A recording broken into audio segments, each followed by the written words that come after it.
रेणुका जी पलंग पर बैठी बड़े मनोयोग से टीवी पर रामायण देख रही थी। पति भरत जी अपनी आराम कुर्सी पर बैठे अखबार पढ़ रहे थे।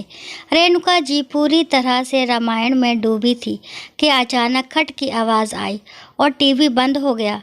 रेणुका जी एकदम चौंक गई। नज़र सामने पड़ी तो बहू तान्या के हाथ में रिमोट था और टीवी उसने ही बंद किया था। रेणुका जी ने हैरानी से पूछा, क्या हुआ तान्या, टीवी क्यों बंद कर दिया? वह बहुत हैरान थी। उनको अभी कुछ समझ में ही नहीं आ रहा था। कुछ और बोलती कि तान्या की आवाज़ आई, मम्मी सारा दिन टीवी चलता रहता है, कितना बिजली का बिल आ जाता है, थोड़ा देख कर चलाया करें।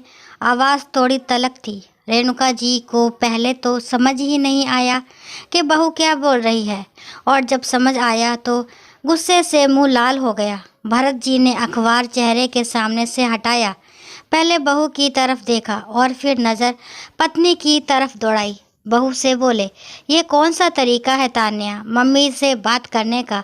अब क्या वो टीवी भी नहीं देख सकती है? पापा, आपको पता है ना कितना बिजली का बिल आ जाता है और वह हमें ही भरना होता है। आपको क्या पता, आप तो सारा दिन बस अखबार में ही खोए रहते हैं या फिर दोस्तों को बुलाकर चाय पानी पिलाते रहते हैं। हमें भी बच्चों का सोचना है, इसलिए आज से ये रिमोट मेरे पास रहेगा। सुबह 10 से 12 बजे और शाम को 6 से 8 बजे ही टीवी चलेगा। मैं खुद ही आकर चला दिया करूँगी। ये कहते हुए तान्या रिमोट लेकर तमतमाती हुई कमरे से बाहर चली गई। रेणुका जी तो जैसे पत्थर हो गई। भरत जी ने पत्नी की तरफ देखा। उनकी हालत देखकर थोड़ा घबरा गए और पत्नी के पास गए। कंधे पर हाथ रखा ही था कि पति का स्पर्श पाते ही रेणुका जी फूट फूट कर रोने लगी। भरत जी ने पत्नी को रोने दिया। पत्नी का हाथ पकड़कर वहीं पलंग पर बैठ गए। रेणुका जी का रोना अब सिसकियों में बदल गया। भरत जी ने उठकर साइड टेबल पर रखे पानी का गिलास भरा और पत्नी को दिया। उन्हें अभी भी विश्वास नहीं हो रहा था कि जो उन्होंने सुना वह सही था या कोई सपना। पति को कुछ कहने के लिए मुंह खोला ही था कि उन्होंने पत्नी को चुप रहने का इशारा किया और चुपचाप अपनी आराम कुर्सी पर आकर बैठ गए। पत्नी को इशारा किया कि वो थोड़ी देर लेट जाए और खुद कुर्सी के पीछे लगाकर आंखें बंद करके सोच के गहरे सागर में गोते लगाने लगे। उन्हें समझ ही नहीं आ रहा था कि क्या हो गया। एक तूफान आया और सब तितर बितर कर दिया और पीछे छोड़ गया अनकहा दर्द।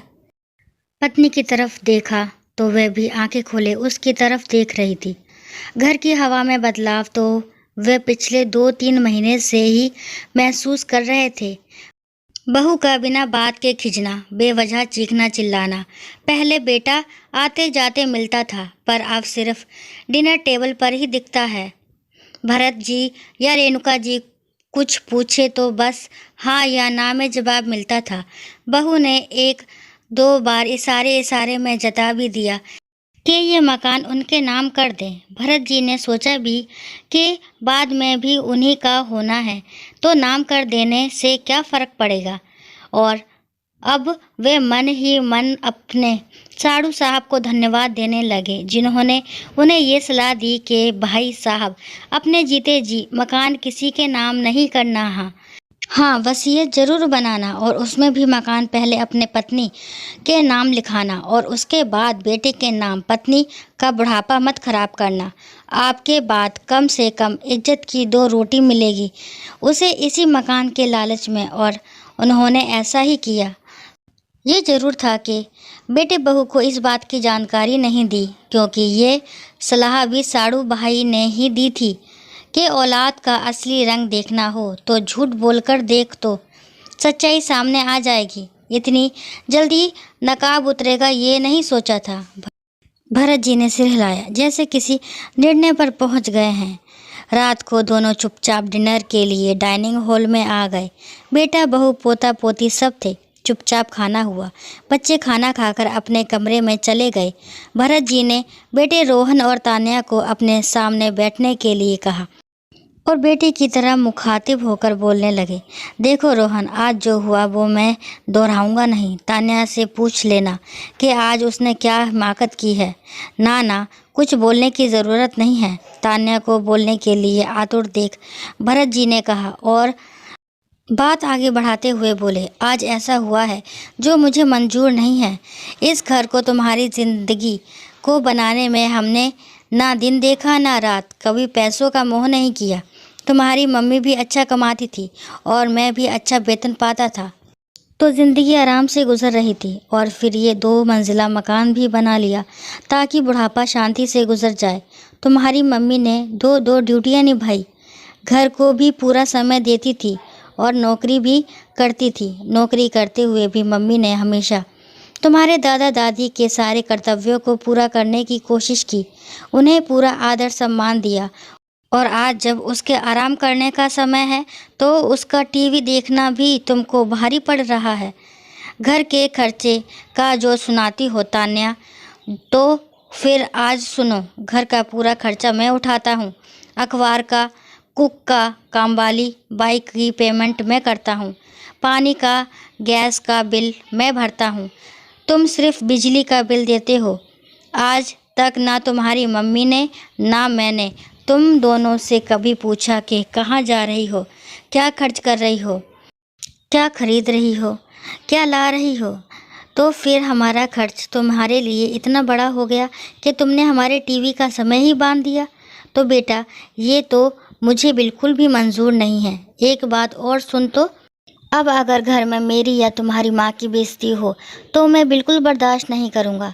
इसलिए मैंने आज ये फैसला किया है कि या तो तुम ऊपर की मंजिल पर शिफ्ट हो जाओ, अपनी गृहस्थी अलग बसाओ और मुझे हर महीने 8,000 रुपये किराया दो, और या फिर कोई दूसरा मकान ढूंढ लो तो मैं ऊपर की मंजिल किराए पर चढ़ा दूँगा, जिससे हमारा काम बहुत अच्छे से चल जाएगा। हम दोनों की पेंशन भी आती है, तो पैसों की तो कोई चिंता नहीं है। अच्छा हुआ अभी मैंने ये मकान तुम्हारे नाम नहीं किया, वरना हमें तो बेघर करने में तुम एक दिन भी ना लगाते। आज पता चला कि समझदार लोगों की दोस्ती करने का क्या फ़ायदा होता है। आज 8 तारीख है, 30 तक सोच कर जवाब दे देना। मैं उस हिसाब से आगे के लिए सोचूंगा। अब फैसला तुम्हें लेना है। चलो रेणुका, कहते हुए भरत जी उठे और पत्नी का हाथ पकड़कर अपने कमरे की तरफ बढ़ गए, बिना ही देखे कि अभी जो बम उन्होंने पीछे फोड़ा था उसका असर उन दोनों पर क्या हुआ। हमें अपने माँ बाप के साथ ऐसा नहीं करना चाहिए।